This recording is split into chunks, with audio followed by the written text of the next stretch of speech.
नमस्कार, UT social में आप सभी का स्वागत है। नवनियुक्त कांग्रेस अध्यक्ष प्रभु टोकिया ने प्रेस कॉन्फ्रेंस में कांग्रेसियों को एकजुट होने का किया आह्वान। संघ प्रदेश दादरा नगर हवेली कांग्रेस अध्यक्ष बनने के बाद प्रभु टोकिया ने आज प्रेस कॉन्फ्रेंस कर भाजपा को चुनौती देने की तैयारी कर ली है। उन्होंने कहा कि सभी इकाइयों में चुने गए जनप्रतिनिधि भाजपाई हैं। इन सभी 56 जनप्रतिनिधियों को आने वाले दिनों में जनता सबक सिखाने को तैयार है।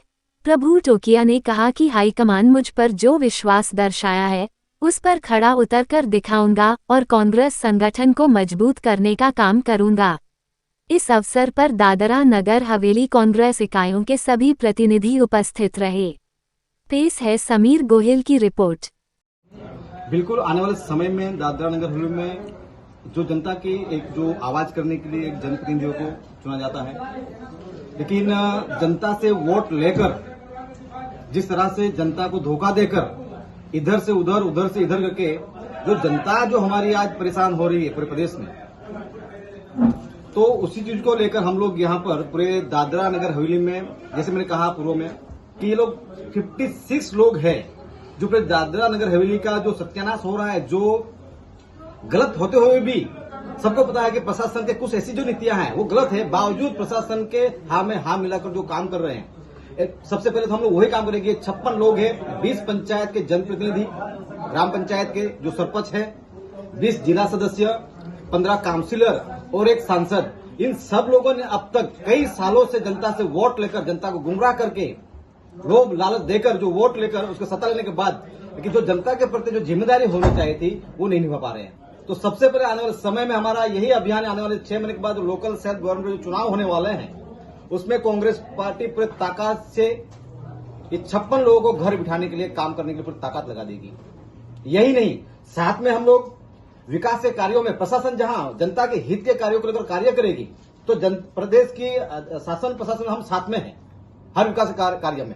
लेकिन कहीं वहां उससे उल्टा है। हमने पिछले 7-8 साल से ये देखने का आ रहा है कि दादरा नगर हवेली में पिछले 7-8 साल में लॉ एंड ऑर्डर की जो परिस्थितियां जो है, जो स्थिति, खुद प्रशासनिक पुलिस फोर्स के साथ, पुलिस के साथ मिलकर जिला प्रशासन खुद लॉ एंड ऑर्डर की परिस्थिति खड़ी कर रहे हैं।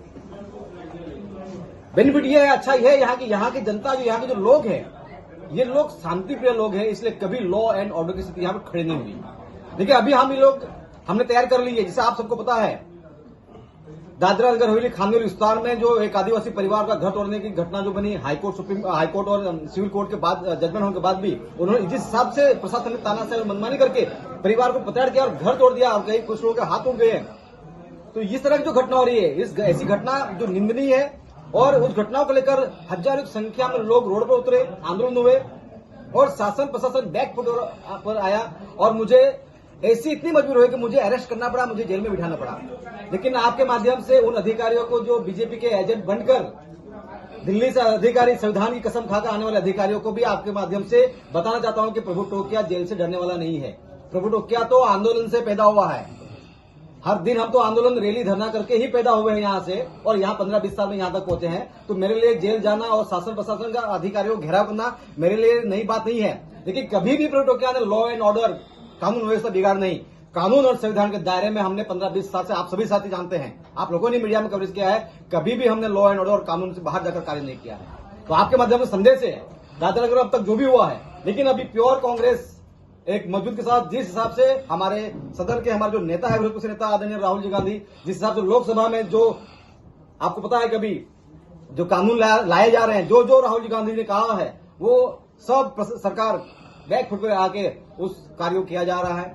तो लोकसभा में वो जो कार्य कर रहे हैं, बिल्कुल विपक्ष क्या होता है, भाजपा के एजेंट बनकर जो अधिकारी काम कर रहे हैं, उनको एहसास करेंगे कि क्या विपक्ष होता है और विपक्ष कब सरकार में आएगा, और जब सरकार में आएगा विपक्ष तो इनके हालत हम क्या करेंगे, उनको समझना चाहिए। देखिए एक बात मुझे बहुत बात, मैं 15-20 साल से जाहिर जीवन में हूं, मैं थोड़ा तीखा जरूर हूं, बिल्कुल दिल का बिल्कुल साफ हूं, वो आप सभी जानते हैं। 15-20 सालों में कहीं भी मेरे खिलाफ किसी भी पर प्रांति ने फरियाद की हो कि प्रभु टोकिया ने वहां कोई मारामारी की है, यहाँ झगड़ा किया है, हमको ये धमकी दी है, ऐसा केस एक बताओ तो प्रभु टोकिया राजनीति छोड़ देगा। हम मानवतावादी लोग हैं, यहाँ शांतिप्रिय एरिया है, पूरे देश का एक ही ऐसा विस्तार है, यहाँ पर मिनी भारत कहा जाता है। और पूरे देश में आपको बताओ कि दादरा नगर हवेली में कांग्रेस के कार्यकाल में हजारों औद्योगिक इकाइयां आई और पूरे देश से लोग यहाँ पर नौकरी धंधा व्यवसाय करने के लिए आए हैं। और मुझे आपके चैनल के माध्यम से बताना चाहिए कि जो साथी कांग्रेस के कार्यकाल में जो औद्योगिक इकाइयां बनी है, आप किसका विरोध कर रहे हैं? जिस माँ बाप ने मेहनत करके आपको बड़ा किया है, आज आपको नौकरी धंधा करने के लिए लायक बनाया है, आपको लखपति बनाया है, आपको करोड़पति बनाया है, यहाँ आपके लाख 2 लाख 10 लाख 20 लाख करोड़ के गाड़ियों में घूम रहे हो, बंगलों में रह रहे हो, और अभी आप कांग्रेस के ऊपर सवाल खड़े कर रहे हो।